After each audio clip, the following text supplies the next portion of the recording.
Hi guys, we are ready for chapter 13 and chapter 14 of Amelia Bedelia Goes Wild. So let's get started. Everything was set for the grand opening of Amelia Bedelia Zoo. The rope swing was ready, pets were displayed on tables, the sheep was happily eating the lawn, and the kids were waiting to guide visitors through the exhibits. Georgie looked fantastic on the bird bath. Tiny gold flecks of her green skin glittered through the ice.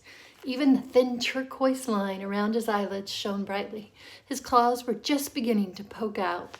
Ooh, it's falling out! So gross. Amelia Bedelia had one last thing to do, so she got a banana and she went to the garage. She tied the banana to the contraption inside. The zoo was already getting noisy, too noisy for a squirrel monkey. Maybe the monkey would come tonight when things were quiet. Everyone loved the zoo. While the big cat was sitting as still as a statue on her enormous pillow, other pets were showing off and doing tricks. Visitors loved jumping like kangaroos, and the hibernation tunnel was a huge hit. And Amelia Bedelia knew the zoo was a success when she saw Mrs. Shock. What do they call her? The hawk? Swinging across the wading pool and landing in her backyard. Look at that. That looks fun. Ooh, and this is a really good picture of the whole entire zoo. Check that out. All kinds of cool things going on. Amelia Bedelia, Mrs. Shock said, your backyard looks like more fun than a barrel of monkeys. Monkeys are the last thing we need, said Amelia Bedelia's father. They were all laughing whenever they heard beep.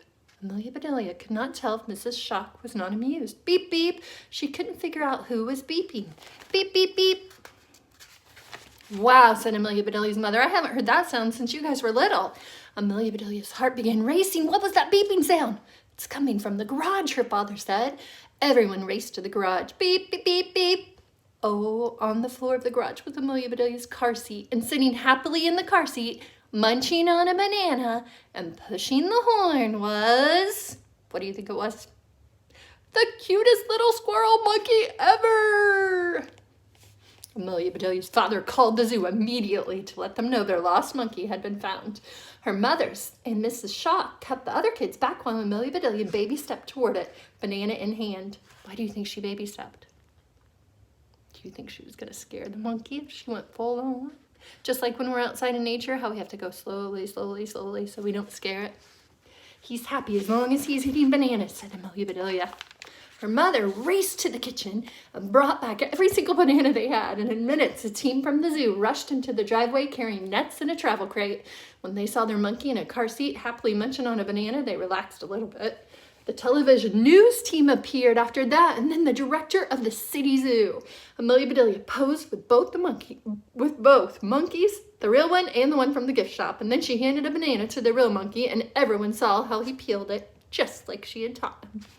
The news team interviewed Amelia Bedelia and her friends and filmed their pets and toured the zoo exhibits. Do you think they're feeling pretty famous?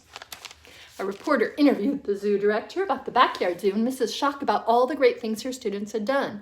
I love these bee and animal exhibits, said the director. This is just what our zoo needs. He invited Mrs. Shock and her class back to the zoo to talk about their ideas. Mrs. Shock turned to Amelia Bedelia. Here's the person with the biggest imagination. Congratulations, Amelia Bedelia. I will have to eat crow. Please don't. I'd much rather have a crow in the zoo than in your stomach. Finally, it was time to take the monkey back to the zoo. Amelia Bedelia sat down beside him and gave him one last banana, and he peeled it really fast. But instead of gobbling it down, he offered it to her. Oh, what a nice monkey. They're friends. Thanks, she said, for everything. And then she patted him on the top of his head. Felt warm and his hair was wiry, not like your toy monkey that was so soft. Good night, little monkey, she said. Beep, beep. Amelia Bedelia couldn't believe it. She had returned a missing monkey to the real zoo, and she'd created with all of her friends a great backyard zoo, and her teacher had actually liked it. But now all that was over. As people began leaving, Roger came up to her. Georgie's almost defrosted, he said. Can we have his funeral now? Sure, said Amelia Bedelia. You can take him home. Well, can we bury him in your backyard, said Roger. Georgie really likes it here. Amelia Bedelia understood. She got a trowel from the garage and dug a good-sized hole so that what was left of the block and ice would fit right next to the azalea bush. We'll put a mound of dirt on top and plant some flowers, she said. Roger nodded. Amelia Bedelia, would you please say a few words about Georgie? Amelia Bedelia did not expect that. Georgie hadn't been her pet, but when she thought, why not? After learning about animals, thinking like a monkey, and building a zoo, Amelia Bedelia was pretty qualified. The only thing that really bothered her was that after all the fun they had had, now they were in the middle of a funeral. But Roger was her friend, and she shrugged and said what her grandfather had always said. Oh well, that's life. Everyone who was still in Amelia Bedelia's backyard, kids and parents and pets, gathered around, and Amelia Bedelia cleared her throat. Roger's pet gecko, Georgie, came from Madagascar. It's a big island next to Africa, so Georgie was far from home when he passed away.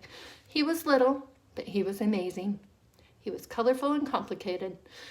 Roger really loved him a lot, and when he died, Roger kept Georgie in a cold, dark place until he could give him a funeral like he deserved.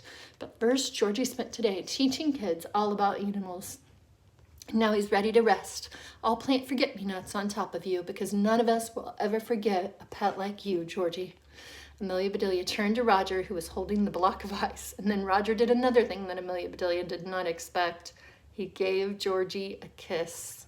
No one even looked away or squirmed or thought, Roger just kissed a dead lizard. Nope, this was his last goodbye. Goodbye and thank you. Goodbye forever, my friend. Some kids began to sniffle. Some grown-ups even were crying. Even people who had never met the pet before were moved by what Amelia Bedelia had said. What was true for Georgie was true for all animals. They were amazing miracles, just like Georgie had been. There was nothing left to say, but no one felt like leaving either. Everybody just wanted to stay right there next to one another.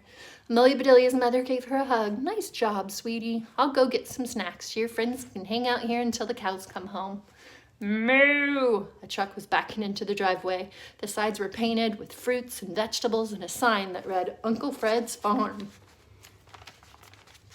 Moo! A cow gazed down at them. Amelia Bedelia's father ran up to her and loudly said, I thought you were kidding about canceling the cow. I was. I didn't order a cow.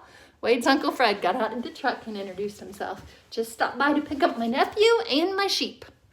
I can loan you Gertrude here if you'd want. That won't be necessary, said Amelia Bedelia's mother. My husband has a cow every day this week. Uncle Fred started laughing, and Amelia Bedelia had no idea what her mom meant. She figured that her father's cow must be with his goat. As Uncle Fred loaded the sheep into his truck, Amelia Bedelia's father said, I'll miss that fuzzy little lawnmower. Now I have to mow the grass again. That night after supper, Amelia Bedelia and her parents sat outside on the patio with Finally, who still smelled a little bit like a skunk. Looking out over their backyard, they recalled all the fun and excitement of the zoo and all the days leading up to it. Amelia Bedelia asked her mother, I have one question. Why is there a banana on your windowsill? Amelia Bedelia laughed. She laughed so hard that she couldn't stop. Soon her parents were laughing too. That was a wild time, said Amelia Bedelia's father. I already miss it, said her mother. You do, said Amelia Bedelia. Me too. I told the director how you didn't get to go on the zoo field trip, and we're meeting him tomorrow, and he's taking all three of us on a VIP tour. Amelia Bedelia jumped up and down and said, Thank you, Daddy. Family hug. It was their wildest family hug ever. The end. What do you think? Did it end like you thought? Pretty cute. Here's the very last page of something kind of cool. The 10 best things about Amelia Bedelia. Number 1, she's very funny. Number 2, she's brave. Number 3, she's a good friend. Number 4, she loves to read. Number 5, she'll try anything. Number 6, she makes really good cookies. Number 7, she takes things literally. Number 8, she never gives up. Number 9, she loves her family. And number 10, she always helps out.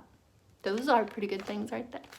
Okay, stay tuned. We start a new chapter book tomorrow. Bye, guys.